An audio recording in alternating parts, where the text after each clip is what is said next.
যে আপনাদেরকে দেখাবো এটা নিউজিল্যান্ড নাকি সুইজারল্যান্ড। আরো জানতে পারবেন এই দেশে এখনো কেন গরমকাল চলছে। ধরনের প্রশ্ন নিয়ে থাকবে আজকের ব্লগ। চলুন তাহলে শুরু করা যাক। হাই ভিউয়ার্স, আসসালামু আলাইকুম। সবাইকে নিয়ে আসলাম নতুন আরো একটি ব্লগ। আশা করছি আমার ব্লগগুলো সবার অনেক ভালো লাগে। সবাই জানেন যখনই নিউজিল্যান্ডে স্যাটারডে সানডে হয় আমরা বাসা থেকে কোথাও না কোথাও যাই। তাই কিন্তু নূর খুবই ব্যস্ত থাকে পড়াশোনা নিয়ে, তার পাশাপাশি আমরাও খুবই ব্যস্ত থাকি। তাই যখনই শনিবার রবিবার হয় মেয়েকে নিয়ে কোথাও যাওয়ার চেষ্টা করি। যেমন ভাবা তেমন কাজ। এই ছিল আজকে আমার লুক। আর আজকের দিনটা একদমই সানি ওয়েদার। আমরা প্রায় টাইমে সানডেটাকে চুজ করে থাকি বাহিরে যাওয়ার জন্য।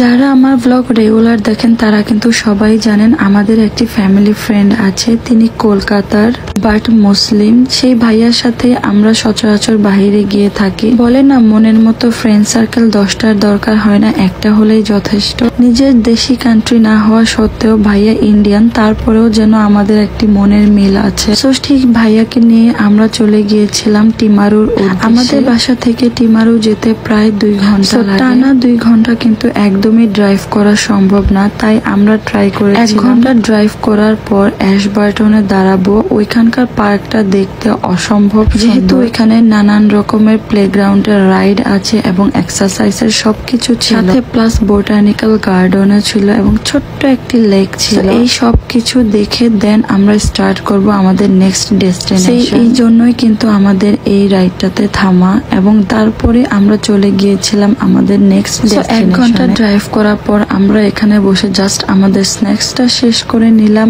কিছুটা ঘোরাঘুরির পর আবার আমাদের স্টার্ট করে দিলাম জার্নি। সত্যি বলতে ফ্যামিলি নিয়ে এভাবে আমার লং ড্রাইভে যেতে খুব আমার পাশাপাশি আমি আপনাদের সাথেও শেয়ার করছিলাম নিউজিল্যান্ডের রাস্তাঘাট, কারণ এখানকার রাস্তাঘাটগুলো অসম্ভব এবং প্রত্যেকটা রাস্তাঘাট নিট অ্যান্ড ক্লিন করা ছিল। এই তো আমার গাড়ির মিরর দিয়ে দেখতে পাচ্ছেন আমাদের পিছনেই ছিল ওই ভাইয়া আমার হাজবেন্ড থেকে অনেক বড় হওয়া সত্ত্বেও ওকে খুবই পছন্দ করে এবং খুব সম্মান করে, এবং আমার হাজবেন্ডও ভাইয়াকে খুবই রেসপেক্ট করে এবং ভাইয়ার সাথে অনেক মজা করে। যারা নিউজিল্যান্ড সম্পর্কে জানেন তারা তো অবশ্যই জানেন যে নিউজিল্যান্ডে মানুষের থেকে গরু ছাগল ভেড়ার প্রয়োজনীয়তাই পুরো রাস্তা জুড়ে যেন এইসব দেখতে দেখতে আমরা যাচ্ছি। আসলে আমাদের টার্গেট ছিল নিউজিল্যান্ডের এই ক্যানোলা ফ্লাওয়ার গুলো দেখার। আমরা কিন্তু সচরাচর রান্নার জন্য এই ক্যানোলা ফ্লাওয়ারের যে তেল হয় সেটাই ইউজ করে থাকি। এইটা দেখতে একদম সরিষা ক্ষেতের মতো দেখা যায়, কিন্তু সরিষা ক্ষেত বললে ভুল হবে। এইটা ছিল ক্যানোলা ফুলের যে বাগান, সেই বাগান দেখতে যা কিনা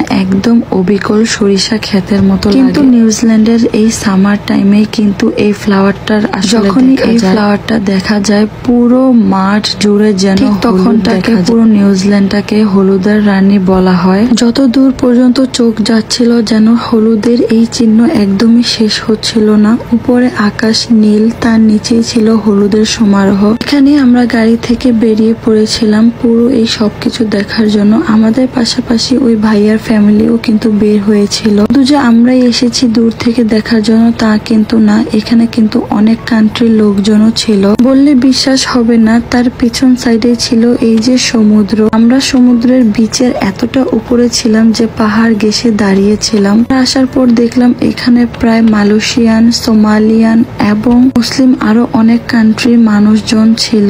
ইভেন নিউজিল্যান্ডেরও অনেক মানুষ ছিল। সত্যি বলতে যতটুক চোখ যাচ্ছিল জাস্ট আমরা যেন এই হলুদই দেখতে পাচ্ছিলাম। হলুদের সাথে কম্বিনেশন করে আজকে কিন্তু আমার ড্রেস আপটাও আমি কিছুটা হলুদ পরে এসেছি। জানি না কিভাবে ম্যাচিং হয়ে যায়। এখানে আসার পর বুঝতে পারলাম যে এর সাথে যেন কিভাবে যেন কমিউনিকেটটা মিলে যায়। এইখানে দেখুন আমার বাবা আমার ছোট্ট বেবিটাকে নিয়ে কত নিচে চলে গিয়েছে, একদমই বিচের সামনে। বিচের পানির কথা কি বা বলবো, সমুদ্রের পানি এতটা স্বচ্ছ নীল দেখা যাচ্ছিল, অনেকটা খানি নিট অ্যান্ড ক্লিন দেখা যায়। বললে বিশ্বাস করবেন না, এই সমুদ্রের পাশেই কিন্তু ছিল হোয়াইট হাউস, যেটা কিনা আমরা সরাসরি চোখে দেখতে পেয়েছিলাম। আর ভিডিওটা আমি নিতে ভুলে যাই। দেন ঘটে আমাদের সাথে মজার একটি ঘটনা। ফুল দেখার পর আমরা ফ্যামিলিরা ডিসাইড করলাম আমরা আজকে সারা দিনের লং ড্রাইভে যাব। তো আমাদের সাথে না ছিল সারা দিনের ড্রেস আপ, না ছিল রাত্র কাটানোর মতো কোনো হোটেল,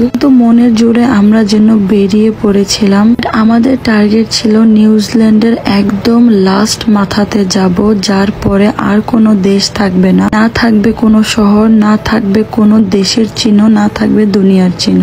এখানে ছিল শুধুমাত্র সমুদ্রের লাস্ট কোনা, পৃথিবীর লাস্ট প্রান্ত। আপনারা কিন্তু সবাই জানেন নিউজিল্যান্ড কিন্তু পুরো পৃথিবীর লাস্ট একটি কান্ট্রি, যার পরে আর কোনো কান্ট্রি নেই, হয়তোবা কিছুটা দ্বীপ আছে। সেখানে ছিল একটি টিউলিপ গার্ডেন, যেটা দেখতে অসংখ্য সুন্দর লাগে। নিউজিল্যান্ডে আছি প্রায় 7 বছরের কাছাকাছি হয়ে যাচ্ছে, কিন্তু এখনো পর্যন্ত আমার টিউলিপ গার্ডেন দেখা হয়নি। তাই ভাবলাম যে আমি এবার টিউলিপ গার্ডেন দেখেই যাব সামার টাইমে। তাই আমরা প্রায় 4 ঘন্টা টানা গাড়ি চালিয়ে ওমারুতে এসে থামি। এখন পর্যন্ত যেই সব ভিডিও দেখতে পেয়েছেন, যা ভিউ দেখতে পেয়েছেন, এই সবগুলোই ছিল ওমারুর view.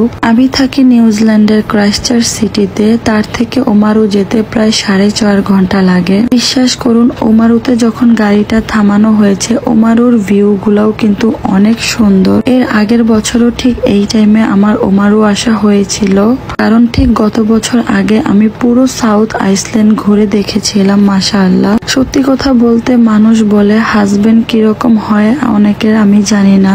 I am proud of my husband. আমি আমার হাজবেন্ডকে নিয়ে আলহামদুলিল্লাহ। ও কখনোই আমাকে বন্দির মতো বসবাস করতে রাখেনি। আমার সব চাওয়া পাওয়া যেন পূরণ করেছে, যা আমি না চেয়েছি তাও যেন পূরণ করেছে। সেই ক্ষেত্রে আমি বলবো আমি খুবই লাকি। এখানে দূর থেকে দেখতে পাচ্ছেন, এখানে অনেকগুলো পেঙ্গুইনের দেখা যাচ্ছিল। যেহেতু বিচের একদমই কর্নারে ছিলাম, নিউজিল্যান্ড কিন্তু পুরো আইল্যান্ডটাই যেন বিচের মাঝে, এই জন্য এখানে অনেক সমুদ্র পাওয়া যায়। নিউজিল্যান্ডের সমুদ্র দেখিয়ে শেষ করা যাবে না। সমুদ্রের একটা তীরের এই বিচটার উপরে একদম আপনার পেঙ্গুইন দিয়ে ভরা ছিল। সো আজকের মতো আমার ব্লগ এখানে শেষ করবো, নিয়ে আসবো নতুন ব্লগ। আল্লাহ হাফেজ।